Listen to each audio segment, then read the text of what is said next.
નમસ્કાર. ચાલો આજે એક સફર પર જઈએ.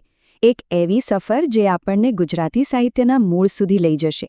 આપણે એ લોકોને મળીશું જેમણે પહેલીવાર કંઈક નવું લખવાની હિંમત કરી અને એ ક્ષણોને ફરી જીવીશું જેણે આપણી ભાષાને પોતાનો આગવો અવાજ આપ્યો. આ સવાલ ખરેખર ખૂબ જ રસપ્રદ છે, નહીં? આ એક જ સવાલ આપણને સીધા ઇતિહાસના એ પાના ઉપર લઈ જાય છે જ્યાં નવા વિચારો, નવા સ્વરૂપો પહેલીવાર આકાર લઈ રહ્યા હતા. તો ચાલો આ સફરમાં ઊંડા ઉતરીએ અને એ સર્જકોને શોધી કાઢીએ. જુઓ, આપણી આખી વાતનો આધાર છે આ જૂની નોંધ. આ સૂચિ જ આપણો નકશો છે જે આપણને એ પ્રથમ કૃતિઓ સુધી લઈ જશે જેણે ગુજરાતી સાહિત્યનો પાયો નાખ્યો. તો ચાલો જોઈએ કે કેવી રીતે એક પછી એક ઈંટ મુકાઈ અને આ ભવ્ય ઇમારત તૈયાર થઈ. તો શરૂઆત કરીએ વાર્તાઓથી. કોઈપણ સાહિત્યમાં સૌથી પહેલા વાર્તાઓ જ કહેવાય છે, અને વાર્તાઓ માટે શું જોઈએ? ગદ્ય.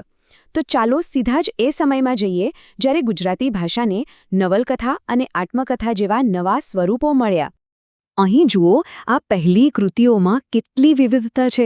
એક બાજુ કરણ ઘેલુ જેલી ઐતિહાસિક ગાથા, તો બીજી બાજુ સમાજનું તદ્દન જીવંત ચિત્રણ કરતી સાસુ-વહુની લડાઈ અને નર્મદની મારી હકીકત. એ તો ગુજરાતી સાહિત્યમાં કોઈનું પોતાની જાત સાથેનું પહેલું સંવાદ હતું. આ કૃતિઓએ માત્ર વાર્તાઓ જ નહોતી આપી, પણ વાર્તા કેવી રીતે કહેવાય એની નવી રીતો પણ શીખવી. સારું, તો ગદ્યની તો વાત થઈ, પણ એ જ સમયે કવિતામાં પણ જબરદસ્ત કામ થઈ રહ્યું હતું. કેટલાક કવિઓ આપણી ભાષાને એવા નવા કાવ્ય સ્વરૂપોથી સજાવી રહ્યા હતા જે પહેલાં ક્યારેય નહોતા. ચાલો એ પણ જોઈએ. વાહ, અહીંથી જ ગુજરાતી કવિતાની દુનિયા કેટલી વિશાળ બની અહીં હતી એનો ખ્યાલ આવે છે. જુઓ, એક તરફ ભણકાર સાથે સોનેટ જેવો પશ્ચિમી પ્રકાર આપણે અપનાવ્યો, તો બીજી તરફ બોધથી ગઝલનો મજબૂત પાયો નખાયો. અને સાથે સાથે વસંત વિજય જેવા ખંડકાવ્યા અને ભરતેશ્વર બાહુબલી રાસ જેવા આપણા પોતિકા સ્વરૂપોએ પણ ભાષાને અભિવ્યક્તિની નવી જ ઊંચાઈઓ આપી. હવે કલ્પના કરો, જે વાર્તાઓ અને કવિતાઓ અત્યાર સુધી માત્ર કાગળ પર હતી, એ હવે મંચ પર જીવંત થવાની હતી. ગુજરાતી રંગભૂમિનો ઉદય થયો અને સાહિત્યને લોકો સુધી પહોંચાડવાનું એકદમ નવું અને શક્તિશાળી માધ્યમ મળ્યું. રંગભૂમિ પર આ 3 નાટકોએ તો જાણે ઇતિહાસ રચી દીધો. લક્ષ્મી સાથે પહેલું પગલું ભરાયું, પછી આવ્યું લલિતા દુઃખદર્શક, જેણે પ્રેક્ષકોને રડાવ્યા પહેલીવાર. અને મિથ્યાભિમાન, અરે વાહ, દંભ પર એવો કટાક્ષ જે આજે પણ એટલો જ સાચો લાગે છે. આ નાટકો માત્ર મનોરંજન નહોતા, એ તો સમાજ માટે એક વિચાર મંચ બની ગયા હતા.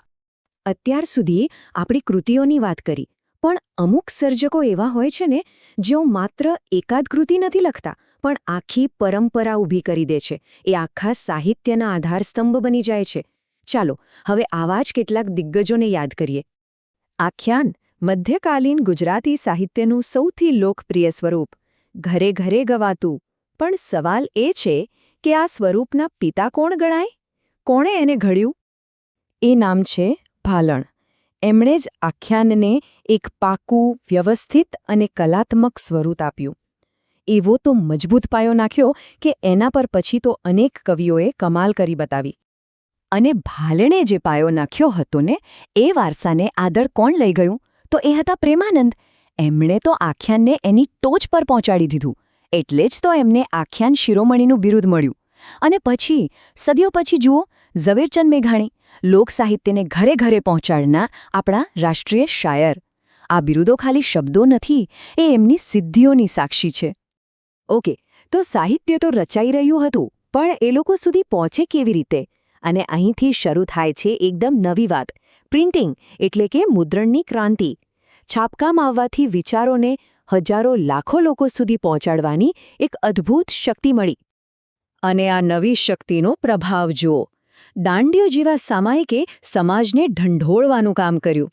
અને સ્ત્રીબોધ, વિચાર તો કરો, એ જમાનામાં સ્ત્રીઓ માટે એક અલગ માસિક. આ તો ક્રાંતિ જ કહેવાય. અને ગુજરાતનો ઇતિહાસ પુસ્તકથી પહેલીવાર આપણને આપણો ભૂતકાળ વ્યવસ્થિત રીતે વાંચવા મળ્યો. આ પ્રકાશનોએ સમાજમાં એક નવી જાગૃતિ આણી. તો આ બધા પ્રથમનો અર્થ શું? શું આ ખાલી એક લિસ્ટ છે? ના, જરાય નહીં. આ દરેક કામ એક એક પથ્થર જેવું હતું. અને આ બધા પથ્થરોથી મળીને આપણી ભાષા અને સંસ્કૃતિની એક આખી નવી દુનિયા બની, એક નવી ઓળખ મળી અને ભવિષ્ય માટેના નવા રસ્તાઓ ખુલ્યા. એટલે આ વારસો આજે પણ જીવંત છે.